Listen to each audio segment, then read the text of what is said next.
To see how long it's going to take me to grind a 5.5 pound can of hard white wheat, Desert Farms. Okay, there we go. We're done. It took me about 35 minutes to grind 5.5 pounds of hard white winter wheat from the LDS pantry. I purchased it online. Okay, so this will give you an idea. Roughly ground white wheat came out of this can, this 5.5 pound can, and when it's ground into flour, it doesn't fit back in the container. So you get more volume when you go from the wheat berry to the flour.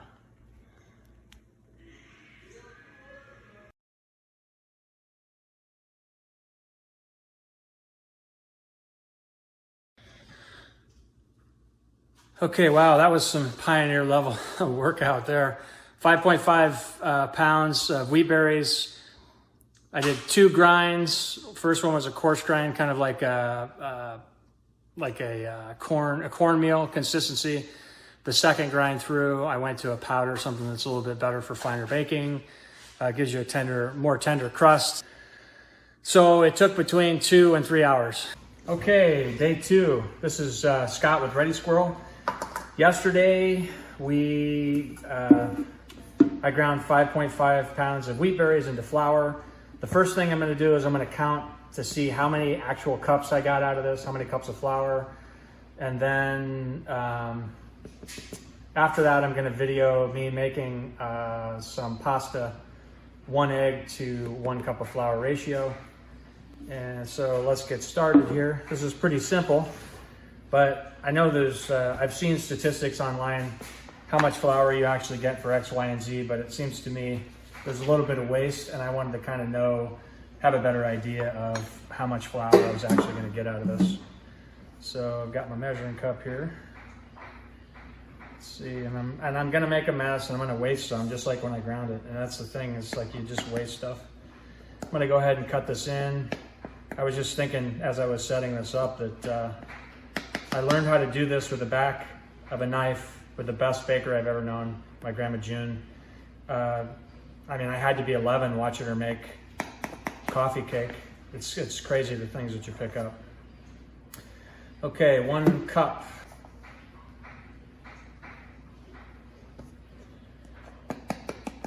This is white flour, or white wheat rather, and it's interesting because it's not bleached. It's not true. It's almost more of a, I don't know. It's like a tan color.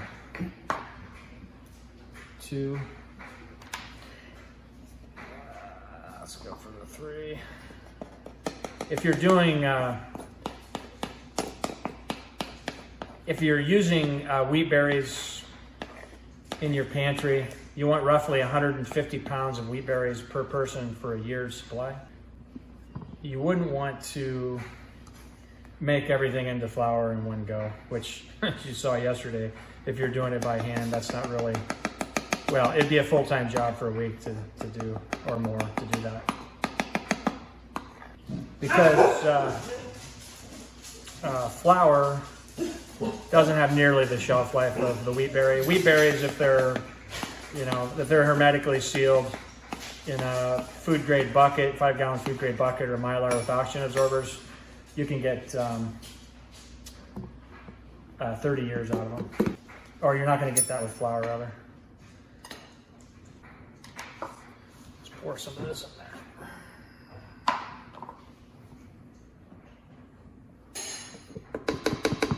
13. So we're at 5, 10, 15, 16, 17, 18, 19 cups of fine flour from one number 10 can of wheat berries that holds 5.5 pounds of wheat berries, ground twice. The first time coarse, the second time more of a fluffy flour. Yeah, so there was probably a little bit of waste in there, but that's quite a bit of flour. Okay, here we go. We're gonna make kind of a peasant-like pasta. Italian pasta. I got this recipe from, I think it's Bon Appetito. I'll make reference to it. I'll get a link in the video. I think the woman that made this, she came to the US when she was 35. I can't remember what part of Italy she's from, but her grandmother taught her this recipe. It's basically a 1-to-1 ratio, 1 egg to 1 cup of flour. You want to have like half a cup of water on standby so that you can get the right consistency. And I'm using 4 cups of flour and 4 eggs, and I'm going to be honest with you, this is an adventure that we're going to go on together because I don't really know how much pasta I'm going to get out of this. She made 8 cups of flour, or used 8 cups of flour to 8 eggs, and she made a lot of pasta. So so this recipe, 1 tablespoon, I'm using 1 tablespoon of pink sea salt. I'm using 4 cups of flour that I just ground out of the number 10 can, twice ground, once coarse, then floury, or more powdery, and I'm using 4 eggs. There's a possibility that you could use powdered eggs in this. I haven't experimented with that. I'm gonna do it down the road, but I'm gonna be eating this tonight, so I wanted to go by a recipe that has been tried and tested. Okay, so let's get started. The first thing you want to do is you want to put your flour down, create a well. And this is kind of an art. I've never done this before. I've never made pasta in my life, so we'll learn together. The idea behind this is to not get clumps in your pasta dough, and you can kind of slowly mix the liquid ingredients with the flour. So do the 4 eggs.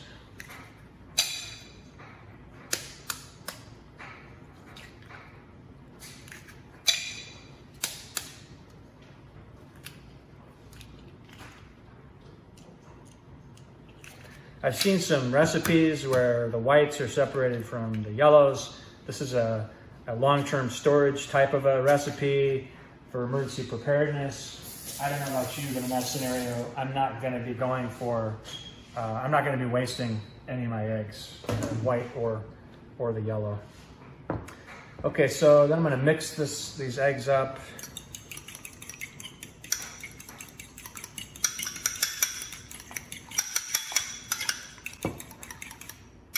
Try to do that without getting them all over. Just basically mix them like that. I'm gonna go ahead and put my tablespoon of salt right in the eggs and mix that in together.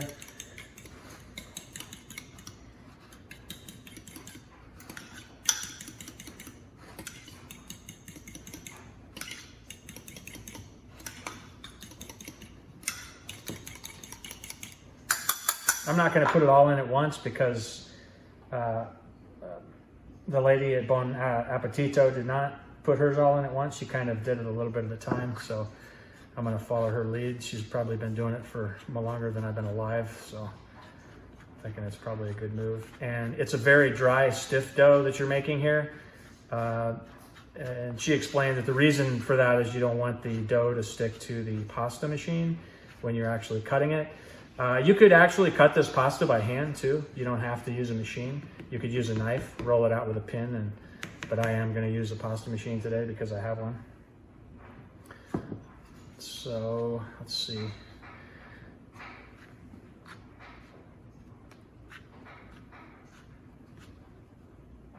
right, let's just go for it.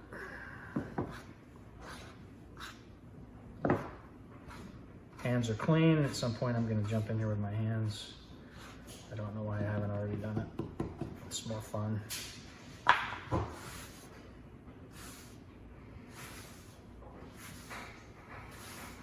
And of course I might have, flour is going to be different. It's going to have different, humidity levels and stuff based on where you live. So you don't really, you may have to add a little bit of water to this. And that's why I've got that half cup of water on the side.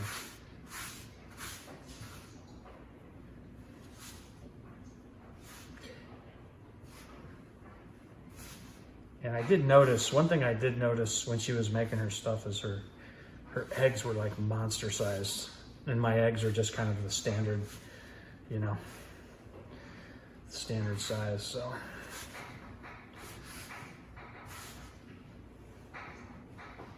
I'm gonna add a little bit of water.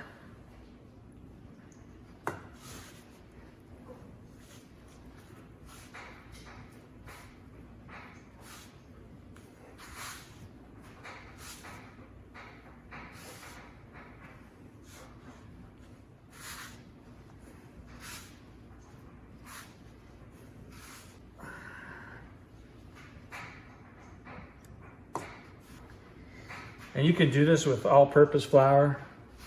You can do this with 0-0 flour, which is a little bit harder to find. That's normally what you see people make pastries with for the really super light crust. And this is not an all-purpose flour. All-purpose flour is generally a mixture of hard and soft wheats.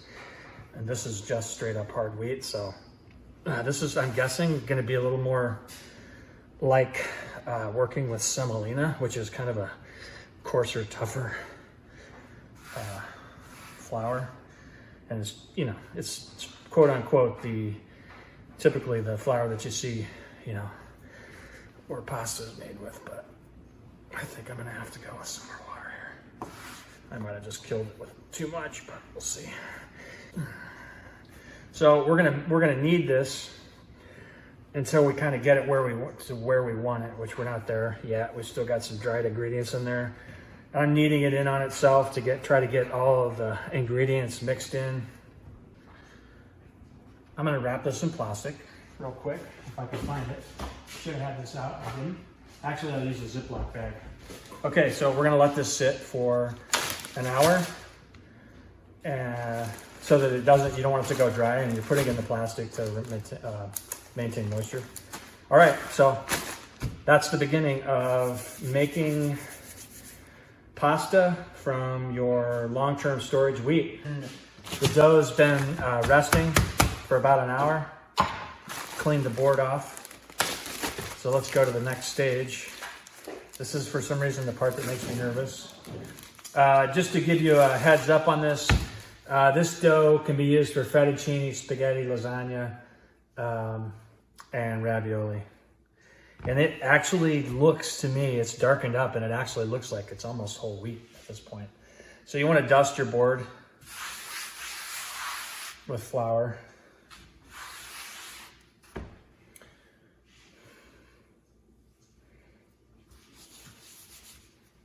And you want to get your rolling pin out.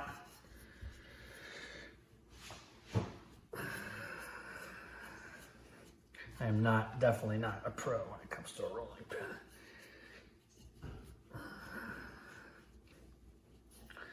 Try to keep it in somewhat of a circle if I can, at least to begin with. Pasta, a lot more pasta than what I was thinking it would.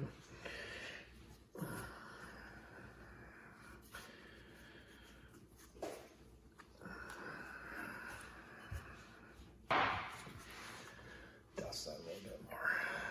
I'm nervous about this sticking too much.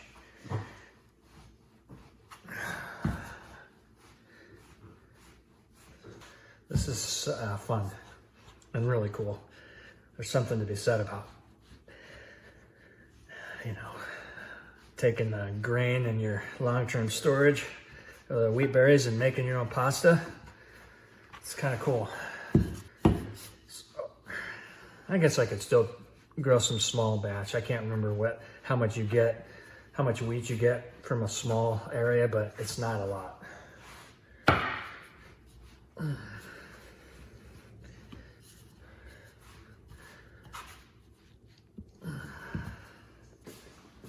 Okay, so the next step is I'm going to turn the pasta machine on, and I want to start at 0, which is the fattest setting between the wheels or the rollers on here. It's basically this space here is for fettuccine. This space here is to thin the dough out, and this space here is for spaghetti. I'm going to be making spaghetti today.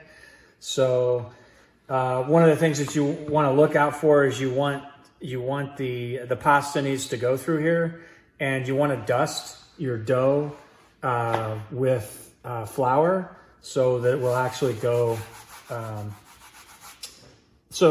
through the machine and not stick. So I basically flipped the dough over on both sides and dusted them with just some of the flour. Okay, I'm gonna turn my pasta maker on. And be careful with this, because yesterday I turned this on full when I was playing with it to figure out how to use it. And if those wheels are going super fast, it looks like they're not moving at all. And yeah, you don't want to get your finger or something caught in those bad boys. The first thing I'm going to do is I'm going to start at 0. The setting on here, again, that's the thickest point in the wheel. And then I'm going to go up through from 0 to 6. And that's going to give me, it's going to go from 0, which is the thickest, the widest point between the wheels, up to 6, which is like super close together. So let's see how this works out. This is so cool. Okay, so here we go. We're on 0 setting.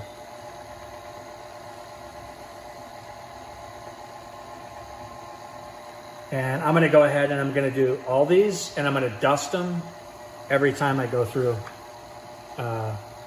one of the settings on the wheel.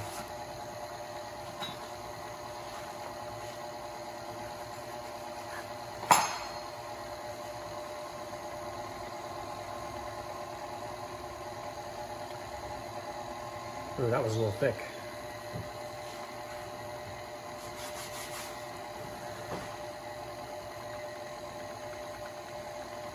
You gonna go? I think I might actually crank this up to 2, or I'm gonna crank it up to 4.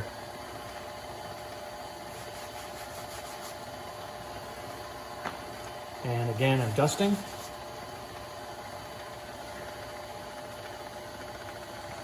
Whoa, there we go.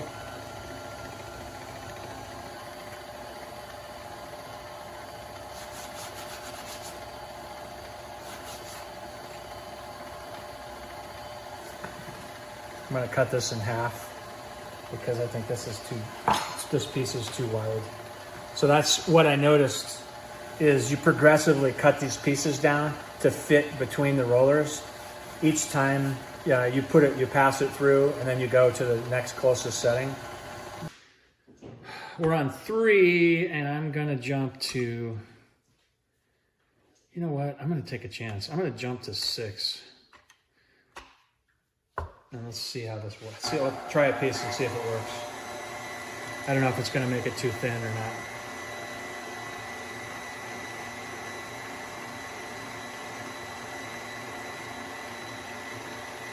Oh, okay. I get it now.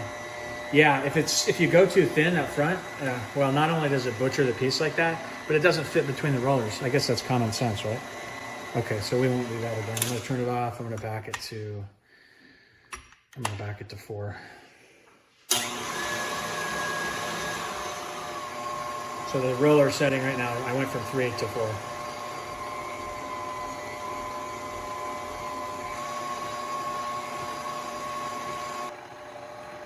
I just have this feeling this is going to taste really good. Okay. Okay, so that's what you get from 4 eggs.